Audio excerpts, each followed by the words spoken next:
অভিযোগ কমিয়ে দেন, দেখবেন সুখে থাকবেন। আপনি এখন যেই জায়গাটাতে আছেন এই জায়গাটাতে পৌঁছা অনেকের স্বপ্ন। সাগরের জলকে কালি করে, গাছের পাতাকে খাতা করে, তোমার মহিমা লেখা শেষ হবে না যদিও লিখি প্রভু জীবন ভরে। কয়টা সাগর ঘুরছেন? প্রশান্ত মহাসাগর দেখছেন আপনি?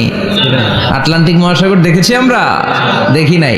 প্রশান্ত মহাসাগরের সবচেয়ে গভীর জায়গার নাম মারিয়ানা ট্রেঞ্চ, প্রায় 36,000 ফিট। ওইটা 36,000 ফিট। কেন ইমাজিন, কল্পনা করতে পারেন 36,000 ফিট গভীর এটা মারিয়ানা ট্রেঞ্চ, প্রশান্ত মহাসাগর। আর এই পৃথিবীর সবচেয়ে উঁচু যে পাহাড়টা, এটার নাম মাউন্ট এভারেস্ট। এটার উচ্চতা প্রায় অ্যাপ্রক্সিমেটলি রাউন্ড 29,000 ফিট।